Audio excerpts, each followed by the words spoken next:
Good evening and welcome to Prime of Midlife, this lovely Monday where we've all been sweltering in the heat that we're absolutely not used to here.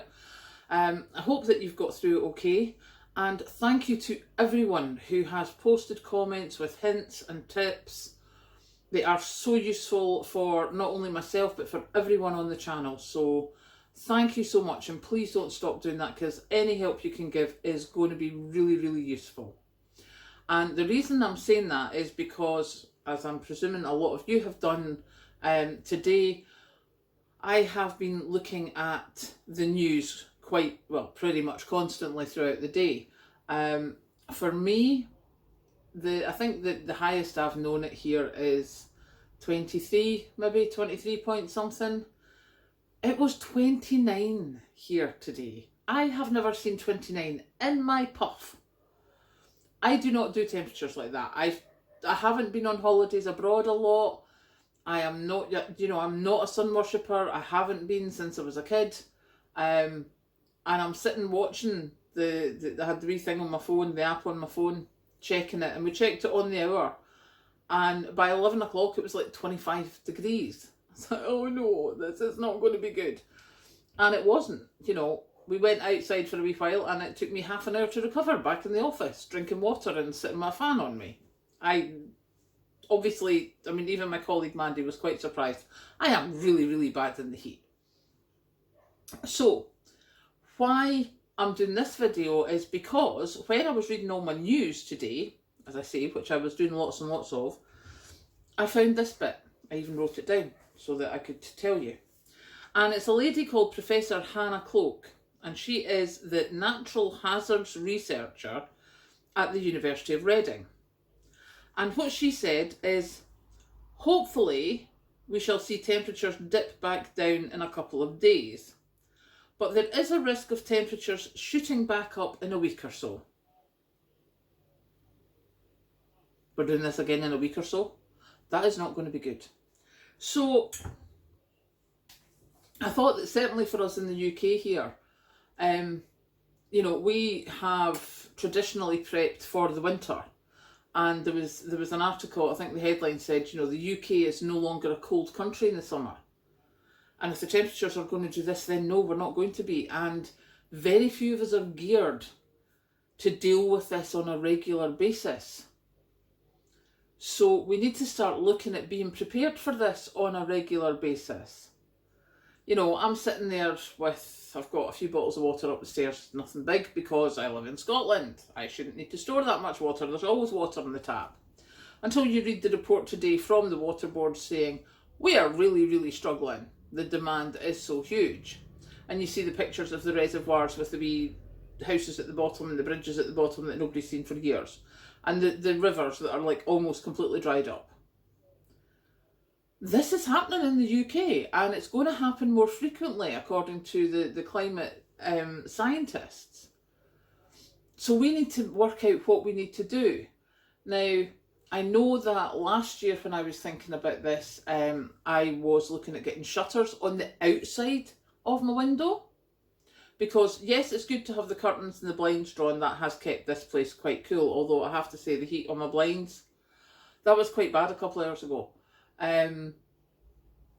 But preventing the heat getting to your glass in the first place is even better.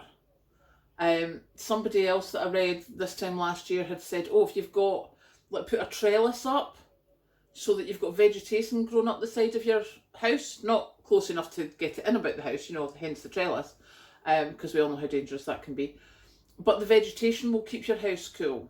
And as I've said before, I've got the tree at the end of the garden that I've just let grow, because that will give my house some shade in the afternoon, which is when my house gets the most sun, unfortunately.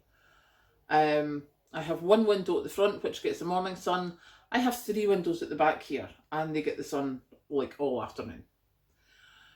So things like that we need to look at, and basically we need to look at preparing for the hot weather. Things like, I have got a freezer full of food that goes in the oven or goes in pots and pans and has to be cooked.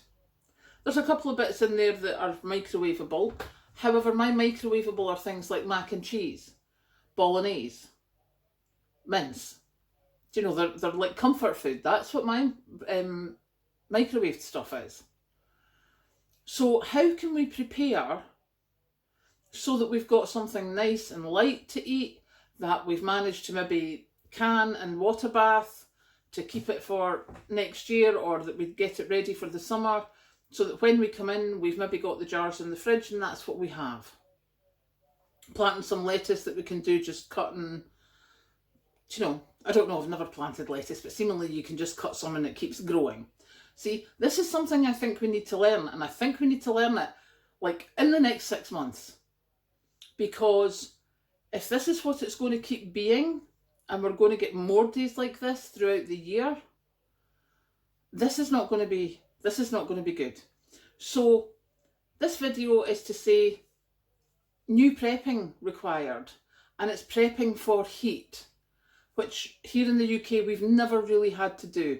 And I think that it's very important that we do start to do it, because all this stuff that's been going on today, all these scientists they've spoken to that we never hear of normally, because there isn't a plan for heat in the UK.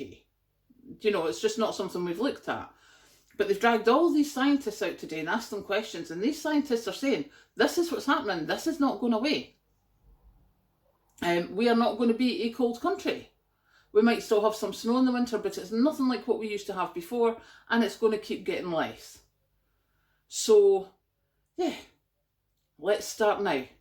Let's start with hot weather prepping, because we're going to need it next year. So really, we want to be getting this by the new year. We want to know what we're doing.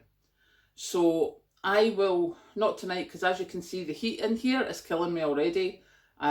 This is probably, what, about a 5-minute video or something? And the heat is killing me. I need to get back into my sitting room where there's a fan. But yeah, I'm going to put something on the website so that we can start pulling information, just so that it's a resource for people, because I think it's going to be very important very shortly. At the moment, we've survived survived today, just. We'll get through tomorrow. We'll manage a couple of days. There will be casualties. I mean, there's nothing surer. But, 2 days, everyone's like, it's all right, we can get through 2 days. What if it's for a week the next time? What if it's for 2 weeks this time next year? We are not prepared for that. And I, for one, I'm not prepared to just sit and take that. I need to be prepared. I need to know what I can do to get the least impact on me and my family. So here goes. Cross your fingers and let's see what we can help each other with. Catch you later.